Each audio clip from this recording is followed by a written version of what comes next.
할머니가 아팠습니다. 예전에는 읍내 병원에 갔습니다. 걸어서 또는 버스를 타고 30분이면 됐습니다. 동네 의원에서 진료를 받고 약을 탔습니다. 의사 선생님이 할머니를 오래 봐왔기 때문에 이분의 상태를 알고 있었습니다. 그런데 그 병원이 문을 닫았습니다. 이제 가장 가까운 병원까지 차로 1시간이 넘게 걸립니다.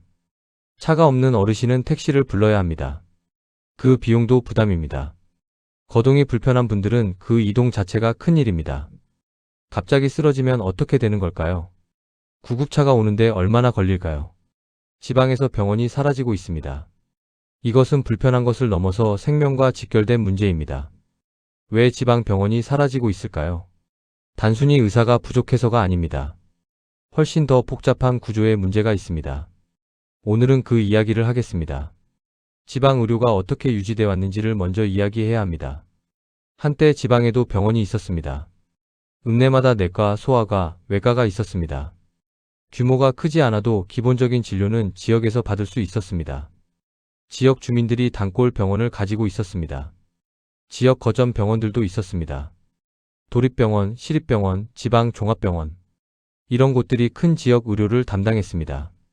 의과대학을 나온 의사들이 지방에서도 개원했습니다.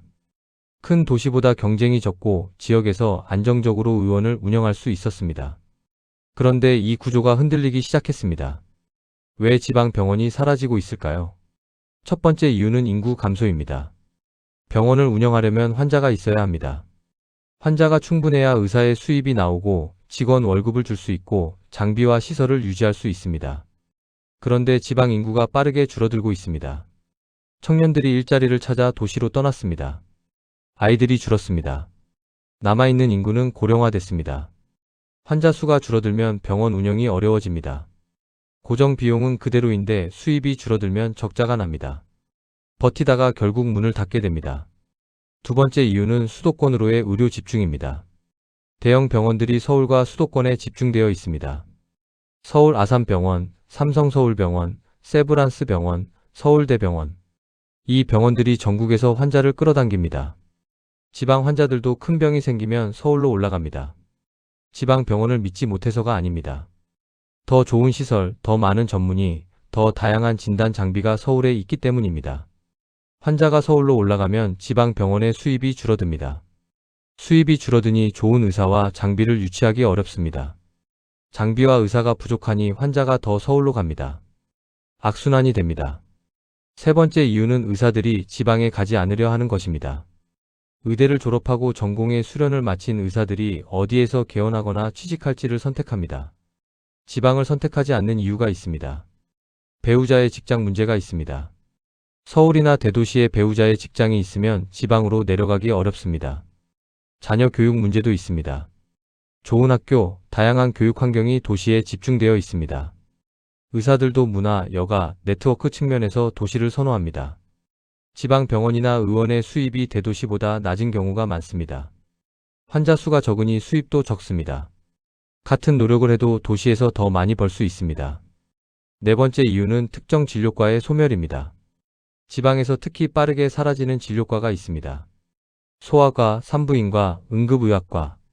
이런 과들이 지방에서 먼저 사라지고 있습니다. 소아과가 사라지는 이유가 있습니다. 저출산으로 소아 환자가 줄었습니다. 소아과 진료 수가가 상대적으로 낮다는 인식이 있습니다.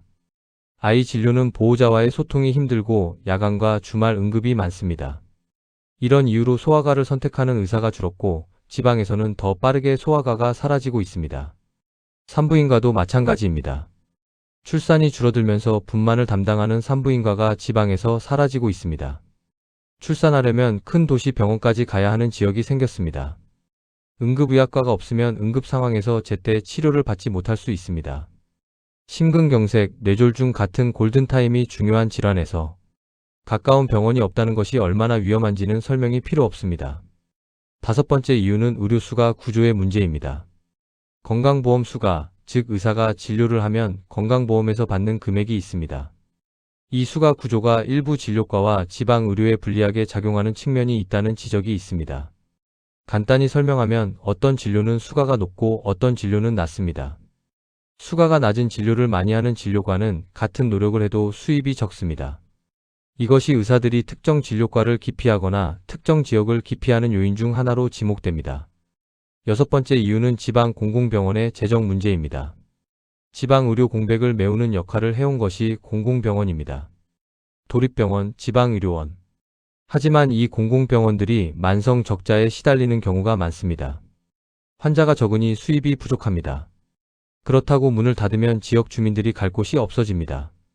운영은 해야 하는데 적자가 계속되는 구조입니다. 지방자치단체가 이 적자를 보전해야 하는데 지방 재정도 넉넉하지 않습니다. 재정이 부족하면 장비를 교체하지 못하고 좋은 의사를 유치하지 못하고 서비스 품질이 떨어집니다. 환자가 더 줄어듭니다. 일곱 번째 이유는 의대 정원 문제와 전공 쏠림입니다.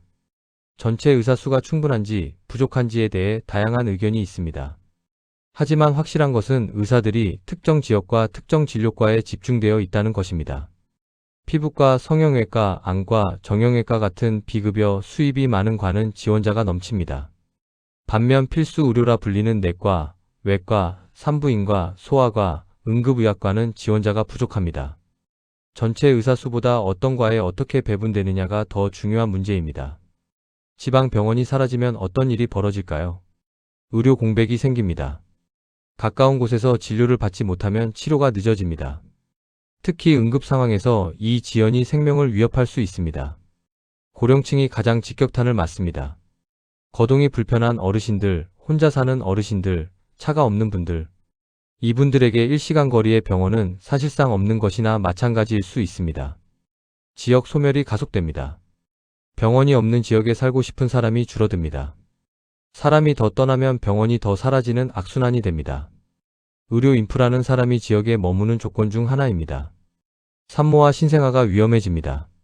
산부인과가 없으면 출산을 위해 멀리 이동해야 합니다. 응급분만 상황에서 이 거리가 치명적일 수 있습니다. 해결 방법이 있을까요? 쉬운 답은 없습니다. 하지만 방향들이 있습니다.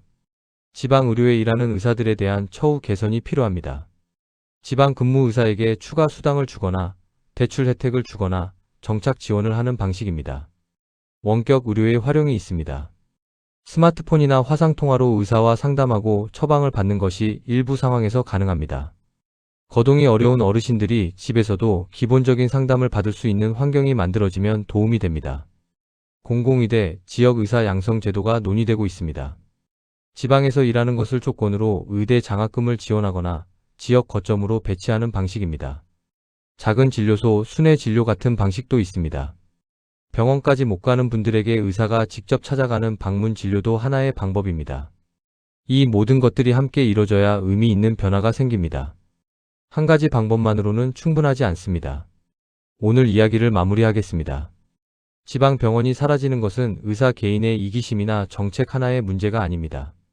인구 감소, 수도권 집중, 의료수가 구조, 진료과 쏠림, 공공의료 재정. 이런 것들이 복잡하게 얽혀 있습니다. 이것을 이해하는 것이 문제를 제대로 바라보는 출발점입니다.